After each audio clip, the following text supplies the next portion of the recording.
Have you ever felt like communicating with a narcissist meant you needed to be on call 24/7 no matter what? Like you had to be able to answer the phone call, answer the text within seconds.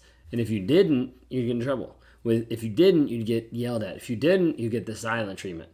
Like you always felt like you're always at like the beck and call of like them. Like, hey, like he needs you to respond instantly. Maybe you find yourself in this aspect of a never-ending communication cycle with a narcissist, with a toxic person, and you end up feeling just like emotionally drained and overwhelmed. Well, back in the day when I used to work for Chick-fil-A, I did a stint for about 10 years with Chick-fil-A, and I was a manager of one where I ended up being on call basically 24/7. So the store alarm would go off, I'd get a call, have to go into the store. There'd be an issue at the store, I'd have to go in and be able to handle things. One time my wife and I, we were out grocery shopping. It was like 7 o'clock at night. We were doing a couple different things and got a phone call and had to go straight to the store. Went to the store and ended up being there for a couple hours dealing with a personnel issue. So my wife is there like heating up food because she's like, I'm still hungry. So like we're there dealing with things. When you deal with a narcissist, you get to a place where you're on call 24/7, where there's not really an on or an off. It's just you're always there supporting the other person. Did you have that? Was that something that you saw in your life? You might be able to connect with this with other jobs that you've had of other aspects, but when it comes down to it, want to explore how exhausting it is having to communicate with a narcissist 24/7 whenever they need you to, but making sure it's not their convenience, that it's good for them. Doesn't really matter if it's good for you or not. If you guys are new here, my name is Ben Taylor. I'm a self-aware narcissist on this channel to provide awareness about narcissistic abuse. I'm the founder of Raw Motivations, the creator of the Narc app, and your guide in the Escape Toxicity Challenge that you can get at $7 at escapetoxicity.com. It's a great way just to be able to understand narcissistic abuse, to start to learn the formula that we teach to help break you free from that, to get you out of the trauma bond, to clear the rumination, to reduce the triggers, all those different things we try to focus on. Well, with this aspect of dealing with a narcissist and how much communication did your narcissist have with you? Maybe they didn't have much communication at all, or maybe they expected a lot of communication from you, but they didn't give much communication back. Does that resonate? Was that what it looked like in your relationship? Well, the one aspect that I want to be able to focus on first is how the narcissist needs this attention. So like for me, I always needed attention from somebody no matter what it was. And I knew this early growing up, I just didn't know exactly what it was.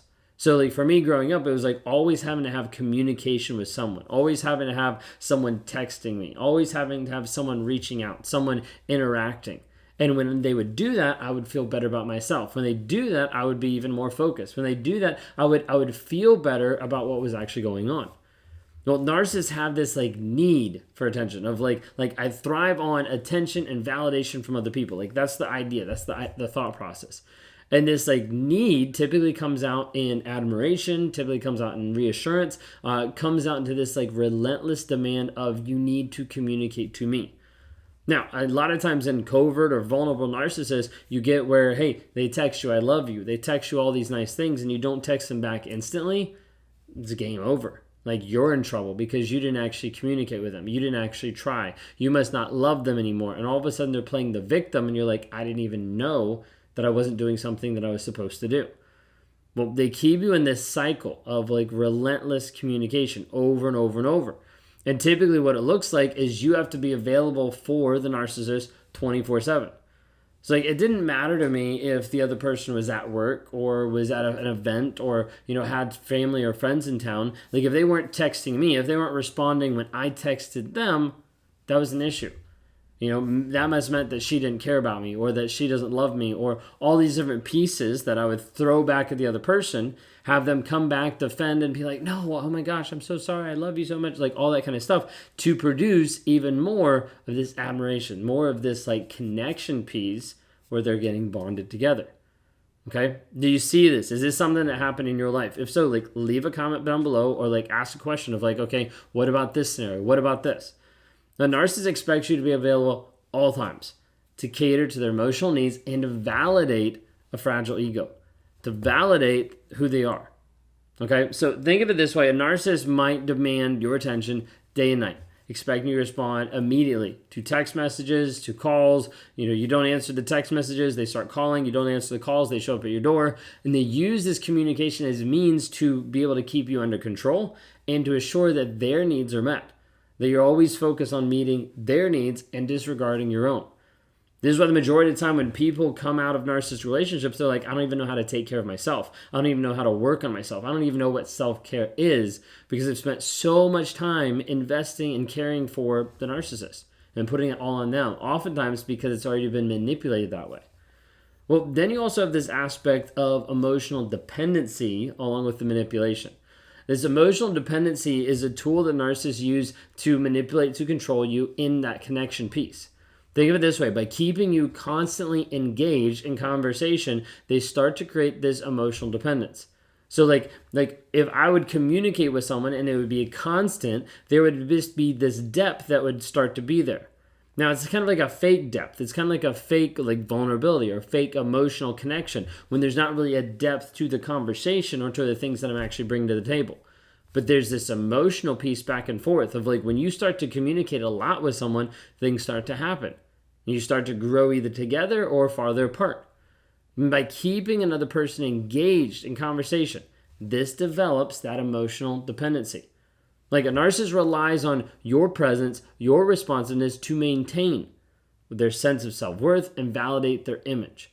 You're going to see this in multiple different ways. Now, you can see this in the positive light of you're always texting these nice things. You're always coming back to them. You're always apologizing. You're always saying that you love them, all this kind of stuff. You could look at it in the nice way. Or you could look at the negative way where you're calling out the narcissist, where you're getting mad, where you're having reactive abuse, where all these different things are happening because of what the narcissist is doing, how the narcissist is pushing your buttons.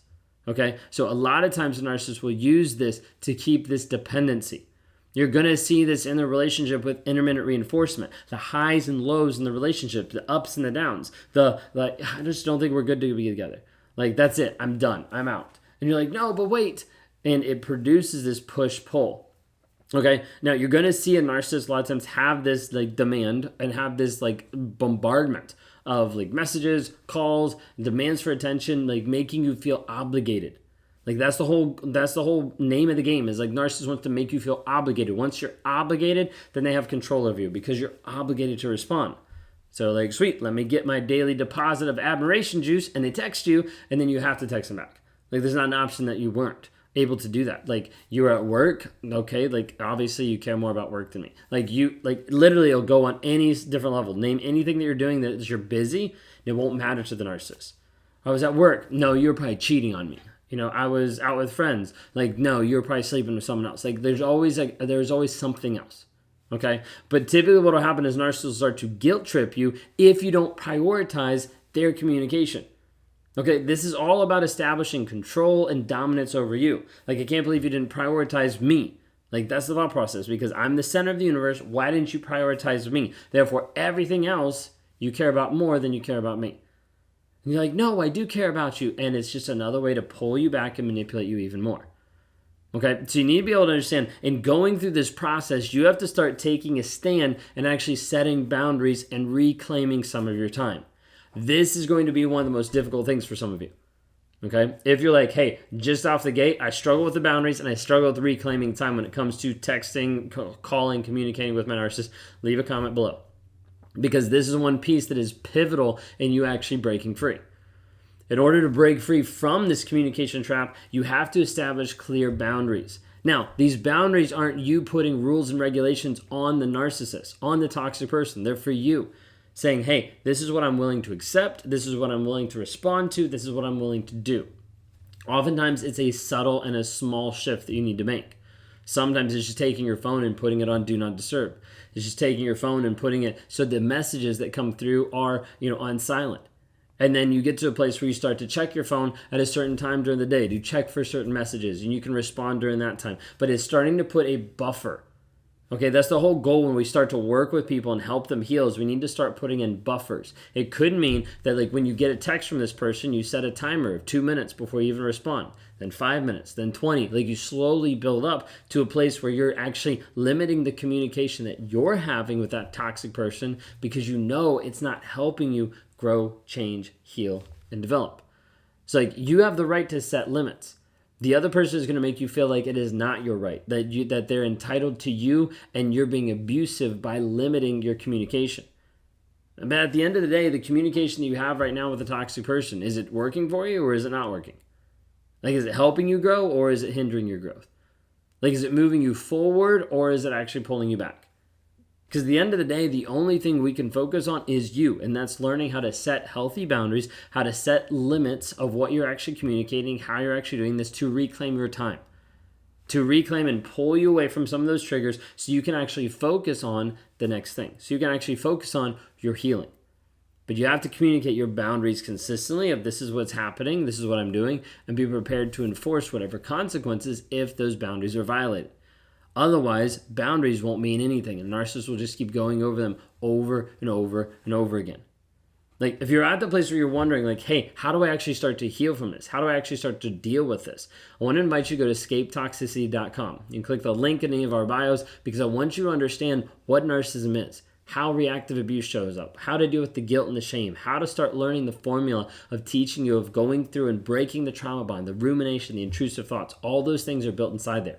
You get it for $7. You get invited into a community that's going through the same exact challenge. So you can post your homework, interact with different people that are doing the same exact thing, and they're not in the same exact place. So check it out. If you haven't had a chance, like, follow, subscribe. Please help by sharing some of these messages just so that other people understand more about it, so that you could be the beacon of light for someone else and help someone else get out of a toxic relationship. If you want to work with me in a one-on-one environment and more of an accelerated environment, you can go to rawmotivations.com, click on the one-on-ones. We'd love to help and partner with you in your healing process today.